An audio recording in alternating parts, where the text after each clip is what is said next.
कहानी की शुरुआत में हम सारा और उसके डैड डॉन को देखते हैं जो कि मैरी को हॉस्पिटल में ले जा रहे हैं क्योंकि उसे सांस लेने में परेशानी होती है। वो हॉस्पिटल में पहुंच जाते हैं और डॉक्टर्स मैरी को ऑक्सीजन देने की कोशिश करते हैं। तभी हम कहानी के फ्लैशबैक में देखते हैं कि सारा अपनी बहन एमी और मॉम डैड डॉन और आयरिन के साथ डिनर कर रही होती है। तभी डॉन और मैरी के बीच में झगड़ा हो जाता है क्योंकि डॉन सारा को पार्टी में नहीं भेज रहा था। फिर सारा चुपके से अपने बॉयफ्रेंड के साथ पार्टी में जाती है। तभी डॉन सारा का रूम चेक करता है। वो सारा को रूम में ना देखकर बहुत गुस्से में आ जाता है। उधर सारा अपने बॉयफ्रेंड के साथ बहुत एंजॉय कर रही है। अगली सुबह डॉन सारा को बॉयफ्रेंड के साथ देखता है। सारा डॉन से कहती है कि जब वो 18 साल की हो जाएगी वो घर छोड़कर चली जाएगी। सारा अपनी माँ आयरिन को अपने बॉयफ्रेंड के बारे में बताती है और डॉन को बहुत गालियाँ देती है। डॉन सारा की बातें सुन लेता है और बेसमेंट में एक सीक्रेट रूम में जाता है। फिर सारा ग्रेजुएशन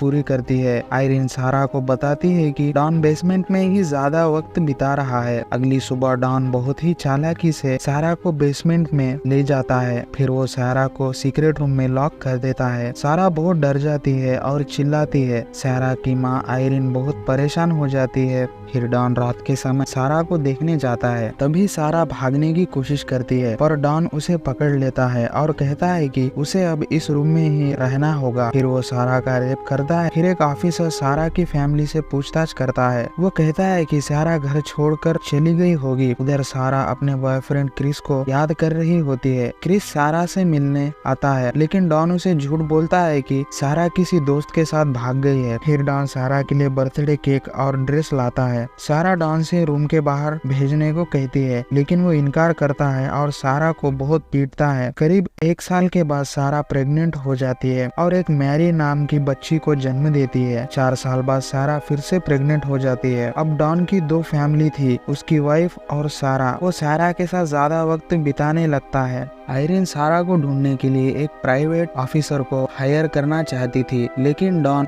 मना कर देता है। डॉन सारा और मैरी के लिए टीवी लाता है। फिर सारा दूसरे बेटे माइकल को जन्म देती है। सारा अपने बच्चों को रोज कहानियां सुनाने लगती है। क्रिस कुछ सालों के बाद सारा से मिलने आता है। तभी उसे सारा की बहन एमी मिलती है और वो क्रिस को बताती है कि डॉन ने उसे झूठ बोला कि सारा किसी के साथ भाग गई है। एमी को लगता है कि डॉन ने ही सारा को मारा है क्योंकि दोनों के बीच में बहुत झगड़े हो रहे थे। सारा अपने बच्चों के साथ खेलती है। एक दिन आयरिन को डॉन के बारे में पता चलता है और दोनों के बीच में झगड़ा हो जाता है लेकिन डॉन उन्हें सारा के बारे में कुछ नहीं बताता। इस दौरान एमी को डॉन की चाबी मिलती है। वो चाबी लेकर बेसमेंट में जाती है और कुछ सबूत ढूंढने लगती है। तभी वहाँ पर डॉन आता है और चाबी मांगता है। एमी डॉन को बहुत गालियाँ देती है। इसके बाद डॉन उस पर गुस्सा करता है और अपने रूम में जाने को कहता है। कुछ महीने बाद सारा तीसरे बेटे थॉमस को जन्म देती है। सारा डॉन को बताती है कि रूम में तीसरे बेटे के लिए जगह बहुत कम है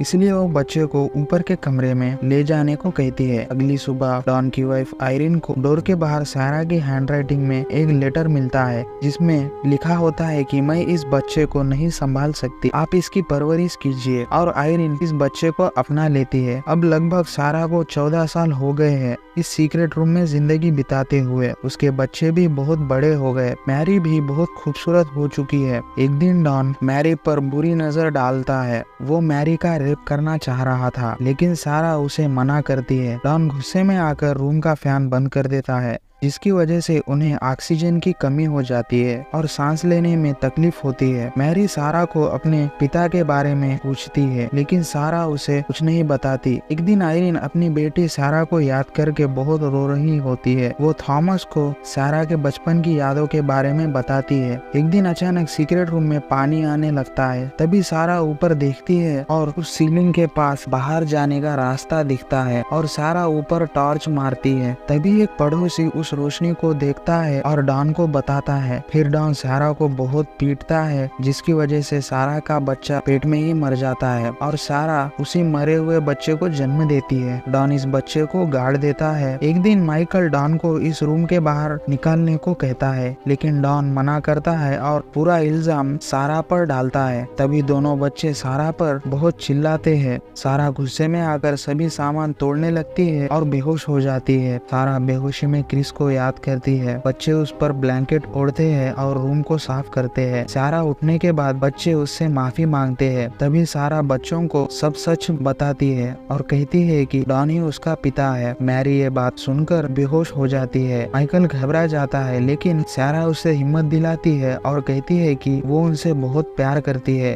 कुछ दिनों के बाद डॉन सारा को पीटने की कोशिश करता है, तभी माइकल उसे रोकता है। इसके बाद डॉन को नौकरी से निकाल दिया जाता है क्योंकि डॉन ड्यूटी पर टाइम से नहीं जा रहा था, जिसकी वजह से आयरिन उस पर बहुत गुस्सा करती है। एक दिन आयरिन और एमी बाहर आए हुए थे, तभी मैरी की तबीयत खराब हो जाती है। तभी सारा डॉन को बुलाती है। डॉन उसे हॉस्पिटल नहीं ले जाता है क्योंकि सारा सबको सच बता देगी। फिर सारा डॉन को प्रॉमिस करती है कि वो किसी को कुछ नहीं बताएगी। वो माइकल को रूम में छोड़कर मैरी को हॉस्पिटल में ले जाता है। डॉक्टर्स उसका इलाज करते हैं। सारा डॉन से पीछा छुड़ाने की कोई तरकीब सोच रही थी, तभी वो पानी की एक बोतल नीचे गिरा देती है और चुपके से वहां से निकलती है और पुलिस को सब कुछ बता देती है। फिर पुलिस वाले डॉन को गिरफ्तार करते हैं। मैरी ठीक होने की वजह से सारा बहुत खुश हो जाती है। इसके बाद पुलिस माइकल को बेसमेंट के बाहर निकालते। अब सारा उस सीक्रेट रूम से आजाद हो चुकी थी और उसके बच्चे माइकल, थॉमस और मैरी भी एक साथ रहने लगे। सारा अपनी बहन एमी और मॉम आयरिन के साथ वक्त बिताने लगती है। एक दिन क्रिस सारा से मिलने आता है और वो दोनों एक वॉक पे जाते हैं। क्रिस रोते हुए सारा से माफी मांगता है क्योंकि उसने डॉन की बातें सच मान ली। वो सारा को एक